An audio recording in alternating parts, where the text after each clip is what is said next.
हमने इस सीरीज में अभी तक सीखा है कि बिग 5 पर्सनैलिटी ट्रेट्स में हर ट्रेट के क्या करेक्टरिस्टिक्स और एस्पेक्ट्स हैं। और अगर अभी तक आपने पांचों ट्रेट्स को ढंग से नहीं समझा है तो मैं आपको इनकरेज करता हूं कि पहले आप इस प्लेलिस्ट की बाकी वीडियोस को देखो और डिस्क्रिप्शन में दिए लिंक के थ्रू एक पर्सनैलिटी टेस्ट लो, ताकि आप इस वीडियो की डिस्कशन में फुल अवेयरनेस के साथ पार्टिसिपेट कर पाओ।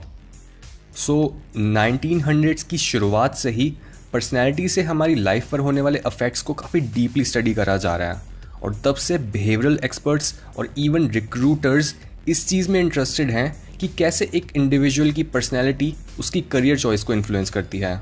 हमें भी ये इंट्यूटिवली पता होता है कि कैसे हमारी पर्सनैलिटी हमारी पूरी लाइफ के दौरान लिए गए डिसीजंस और चॉइसेस को प्रिडिक्ट कर सकती है।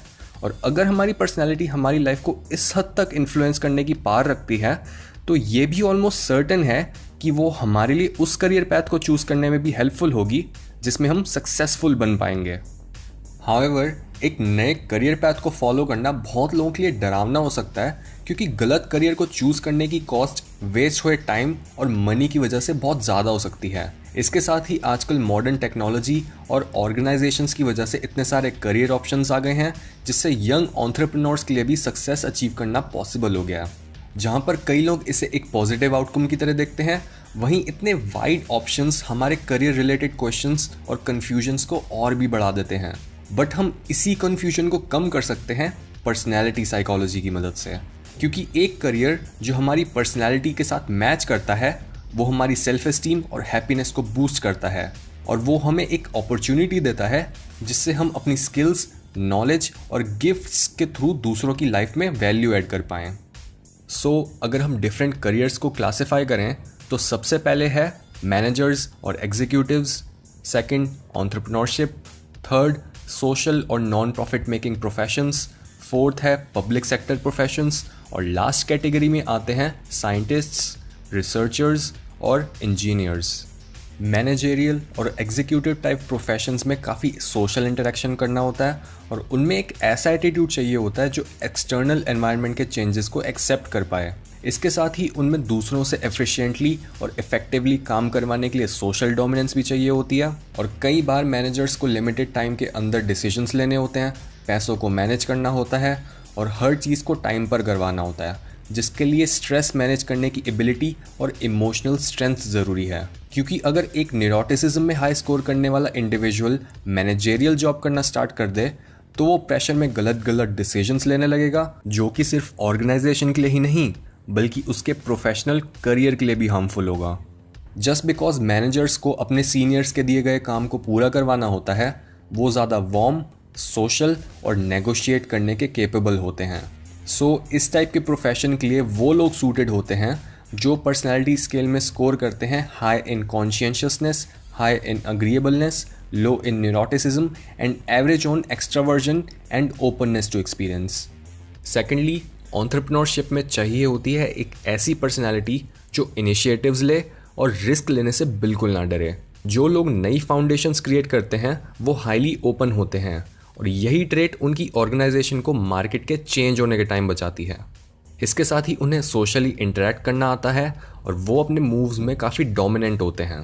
डिज़ायर्ड आउटकम के लिए उन्हें डिटेल्स पर अटेंशन पे करना पड़ता है, और क्रिएटिविटी उन्हें दूसरों से अलग बनाती है। मार्केट कभी भी चेंज हो सकती है, और इसकी वजह से हाईली एफिशिएंट एंटरप्रेन्योर्स छोटी से छोटी डिटेल पर फोकस करते हैं, जो कि उन्हें कॉन्शियंशियस बनाता है। एंड जस्ट बिकॉज एक एंटरप्रेन्योर को इतने रिस्क, प्रेशर और स्ट्रेस से डील करना होता है, जो लोग न्यूरोटिसिज्म में लो स्कोर करते हैं सिर्फ वही एक सक्सेसफुल एंटरप्रेन्योर बन पाते हैं। एक एंटरप्रेन्योर बनने के लिए चाहिए high openness, average agreeableness, high conscientiousness, low neuroticism and extraversion एक एंटरप्रेन्योर के स्पेसिफिक टास्क पर डिपेंडेंट होता है।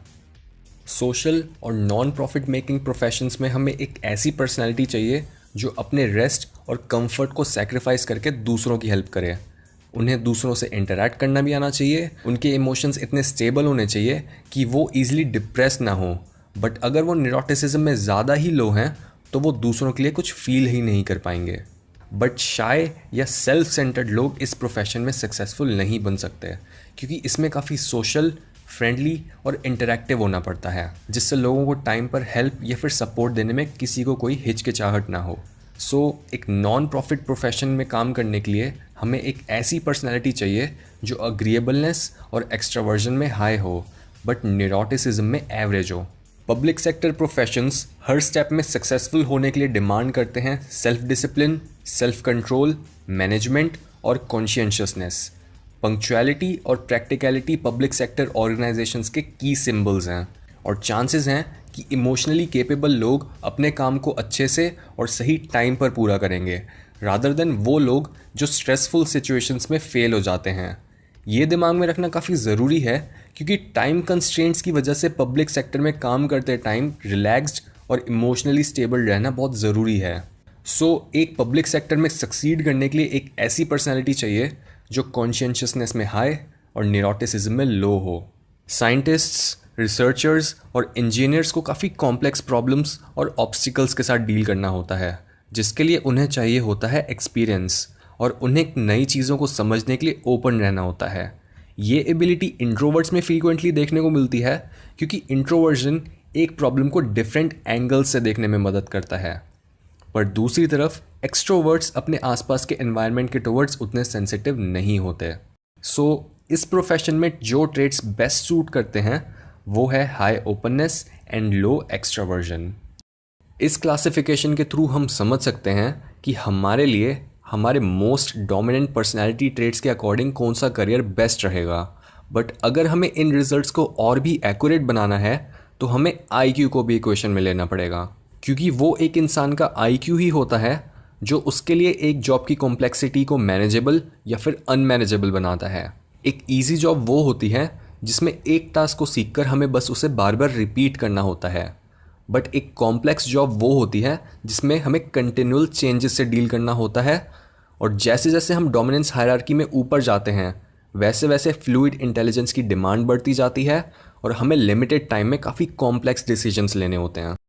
इस फैक्टर को एक्नॉलेज करना बहुत ज़रूरी है क्योंकि अगर एक इंसान को ऐसी जॉब मिल जाए जिसका कॉम्प्लेक्सिटी लेवल उसके लिए बहुत ज़्यादा है तो वो उसके लिए काफ़ी स्ट्रेसफुल होगा और वो कोई भी काम ढंग से नहीं कर पाएगा। ये हैं कुछ एग्जाम्पल्स जो हमें आइडिया देंगे कि हर IQ रेंज में किस टाइप की जॉब ज़्यादा सूटेबल होती हैं। अगर हमारा IQ 116 से 130 के बीच में है तो हम बन सकते हैं एक attorney, research analyst, editor, advertising manager, engineer, executive manager, trainee, systems analyst या फिर एक ऑडिटर। IQ रेंज 110 से 115 की कॉम्प्लेक्सिटी रेंज में आते हैं copywriter, accountant, manager, supervisor, sales manager, sales programmer, teacher, general manager, purchasing agent और sales account executive.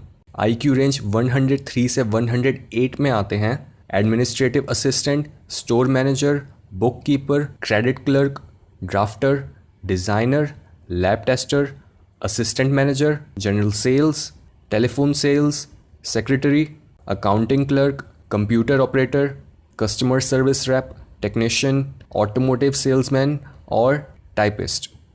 IQ range 100 to 102 में आते हैं dispatcher, police petrol officer, receptionist, cashier, general clerical, meter reader, printer, teller, data entry और electrical helper.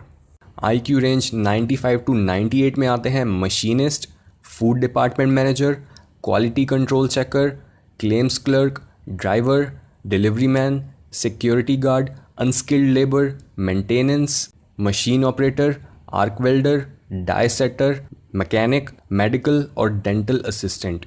IQ range 87 to 93 में आते हैं messenger, factory production, assembler, food service worker, warehouse man, janitor, material handler और पैकर।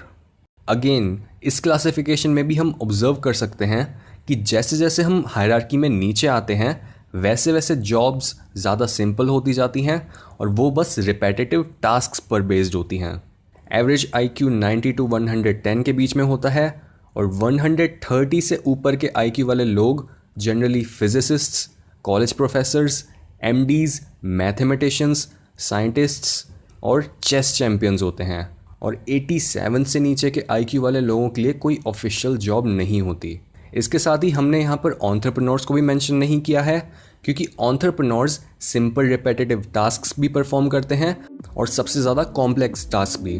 But अगर हम सिर्फ high performance entrepreneurs की बात करें तो वो भी IQ स्केल के हायर एंड पर ही आते हैं। सेल्फ अवेयरनेस एक हैप्पी और मीनिंगफुल लाइफ जीने के लिए बहुत ज़रूरी होता है, क्योंकि हमारी ज़्यादातर लाइफ हम काम करते हुए निकाल देते हैं, और अगर वो काम हमारी पर्सनैलिटी या फिर ट्रू आइडेंटिटी के साथ अलाइन नहीं होता तो ना तो हम सक्सेस अचीव कर पाते हैं, ना ही हैप्पीनेस, और ना ही हम इस वर्ल्ड में कोई डिफरेंस क्रिएट कर पाते हैं। अपना फ्यूचर अपनी पर्सनैलिटी और इंटेलिजेंस लेवल के बेसिस पर प्लान करने से ज़्यादा वाइज कुछ नहीं होता, और उसके लिए ये हैं कुछ टेक अवे पॉइंट्स। जिन लोगों का most dominant personality trait openness to experience होता है, वो रिस्की प्रोफेशंस में थ्राइव करते हैं, और वो उन करियर्स में फेल हो जाते हैं जिनमें रूटीन और रिपेटिटिव टास्क्स होते हैं, जिनमें ज़रा सी भी क्रिएटिविटी यूज़ नहीं होती। इसके साथ ही ये लोग हायरार्कीज के बॉटम लेवल पर भी फिट नहीं होते, क्योंकि उस जगह पर वो लैक ऑफ रिसोर्सेज की वजह से ना तो कोई रिस्क ले पाते हैं और ना ही वो अपना पैशन परस्यू कर पाते हैं। अगर हम बेस्ट केस सिनारियो की बात करें तो जो लोग ओपननेस टू एक्सपीरियंस में हाई होने के साथ साथ कॉन्शियसनेस और एक्स्ट्रावर्जन में भी हाई होते हैं, वो काफ़ी सक्सेसफुल और रेवोल्यूशनरी बनते हैं। कॉन्शियस लोग काफ़ी अच्छे फिट होते हैं मैनेजेरियल और एडमिनिस्ट्रेटिव जॉब्स में। ये लोग जो बोलते हैं वो करते हैं, एंड दैट्स वाई चाहे ये किसी भी प्रोफेशन में चले जाएं, चांसेस हैं कि इनकी जॉब परफॉर्मेंस काफ़ी हाई रहेगी। एक्सट्रोवर्टेड लोग काफ़ी अच्छा परफॉर्म करते हैं सेल्स, पब्लिक स्पीकिंग और परसुएशन में, जबकि इंट्रोवर्टेड लोग काफ़ी अच्छे साइंटिस्ट्स और इंजीनियर्स बनते हैं। अग्रीएबल लोग दूसरों की ज़्यादा केयर करते हैं, तो वो टीचिंग या फिर नर्सिंग जैसी जॉब्स में फिट होते हैं, and that's why in professions में फीमेल ज़्यादा होती हैं। बट जो लोग अग्रीएबलनेस में लो स्कोर करते हैं, वो ऐसी जॉब्स चूज़ करते हैं जिनमें टेक्नोलॉजी और मशीन्स इन्वॉल्व होती हैं। न्यूरोटिसिज्म में हाई स्कोर करने वाले लोग ईजिली डिस्ट्रैक्ट हो जाते हैं, वो डेडलाइंस को मीट नहीं कर पाते, और वो स्ट्रेस को भी टॉलरेट नहीं कर पाते, एंड दैट्स वाई वो जनरली किसी भी काम में अच्छे नहीं होते। And lastly, IQ positively correlated है अर्निंग्स और जॉब परफॉर्मेंस से, बट IQ और जॉब सेटिस्फैक्शन में कोई रिलेशन नहीं है।